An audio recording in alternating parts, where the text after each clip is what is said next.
Well, I'm from Swaziland originally. My parents are both South African, so I've spent my entire life between Swaziland and it's called Eswatini now, and South Africa, mainly KZN. I went to school in Ladysmith, my primary years. My high school years were between Sparks Estate, which is in Sydenham, and then I went to Utongati, which is was one of the first non-racial schools for the Nest Foundation, and then from there university for a year or two, but wasn't happy, and then left, didn't complete my business studies. It's ironic that I'm in business now.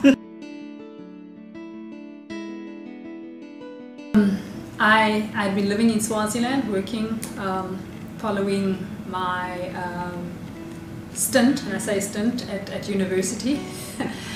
I went up to Johannesburg for a weekend and went to go and meet a friend at SAA, and they were conducting interviews. And I'd always been groomed, you know, and they asked me, why don't you participate in this interview? And I did. And I got the job.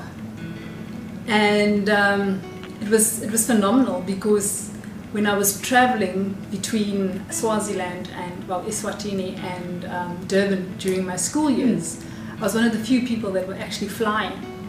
And at that stage, I used to dream about flying, dream about being a flight attendant. And there you walk into an interview process, and they're looking for flight attendants, and there you get the job without much hassle. These days, you got to put in your CV, you got to wait for a response. It wasn't even a week before I had a response, and that is how I got into aviation.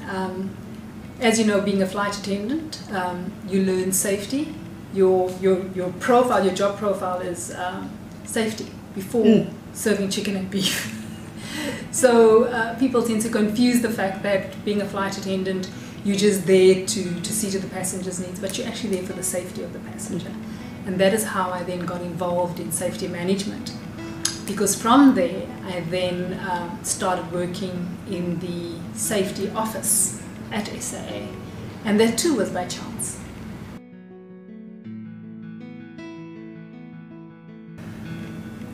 Okay, contrary to everyone's belief, we don't own airlines. Okay, our main responsibility is the implementation of the board's commitment, and that is to run safe, efficient, and commercialized airports. We've also got to make sure that in terms of the regulations, we comply, and every activity that takes place at the airport is in line with what the regulators are asking of us.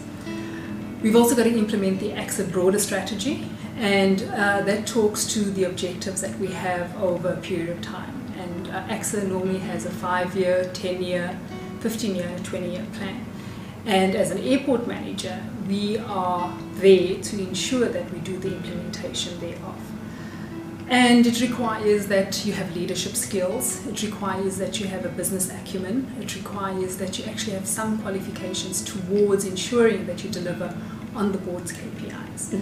I myself, I've studied safety management through IATA, and I have done airport management through AXA, and most of my qualifications are done with international organizations, aviation organizations. Amanda, I believe it's essential in anybody's career.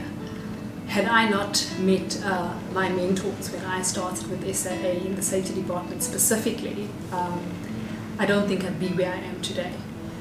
A mentor provides guidance, it provides clarity, they provide on-the-job training. And as you progress and as you advance in your career, it's important that you have somebody that you can actually go to and get guidance from.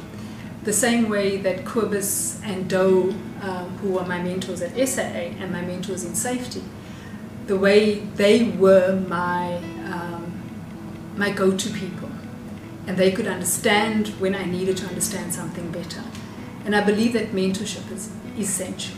I really do.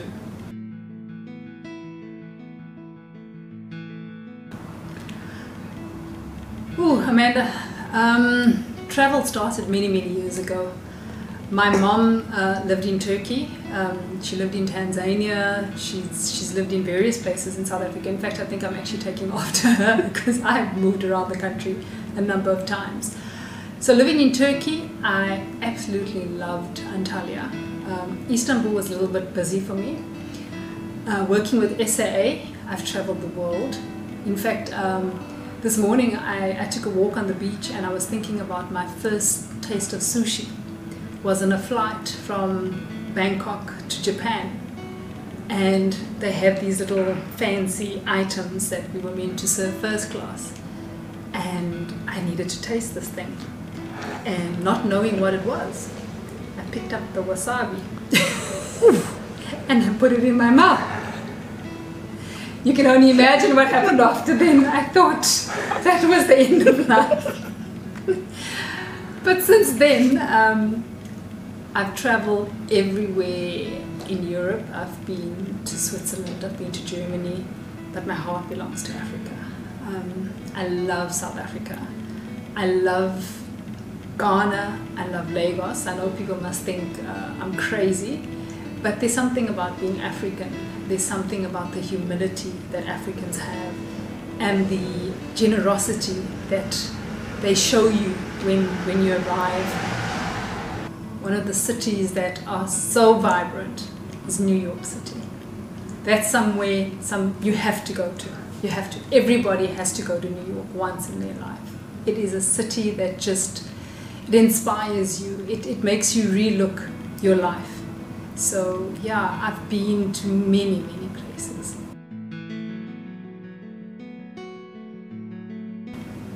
Amanda, dare I say that it has been inexpressible.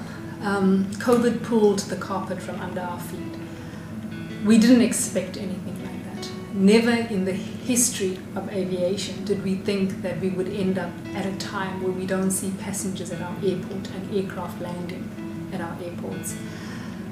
You know, international reports will tell you that over 43 million people have lost their jobs in the aviation industry. And AXA hasn't been exempted from that. As you know, in December we embarked on a staff reduction program, and that's because our passenger numbers declined. At one stage we had 0 passengers at our airport. However, at King Phalo Airport, since we opened level 3 July 2020, we've had a very gradual increase in the number of passengers that have come back.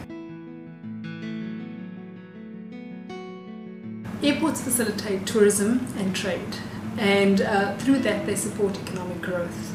And as you know, with the COVID pandemic, Airports Company has been largely impacted, negatively impacted. So in terms of plans, most plans have been put on hold, especially when it comes to CapEx spend. So my focus right now, and I have a short-term, medium-term and a long-term focus. My focus now is to ensure that we continue with the high standards, customer service standards that we have as Airports Company. I need to ensure safe operations at the airport. And most importantly, I need to start building relationships with the important stakeholders that we have in the Eastern Cape. One of them being the business chamber, the second one being the local municipality and local government. Because without those stakeholders, we won't be able to grow the airport and the economy. So that is my short-term plan for now.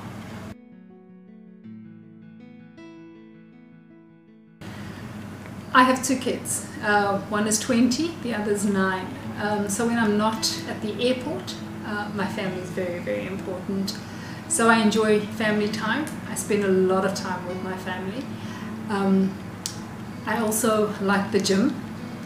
It's where I de-stress.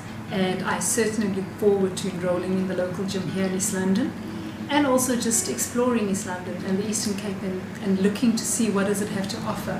There's no point in running an airport when you don't know what the region has to offer. You have to be a representative for the region and for tourism. So I certainly look forward to finding my feet in the Eastern Cape.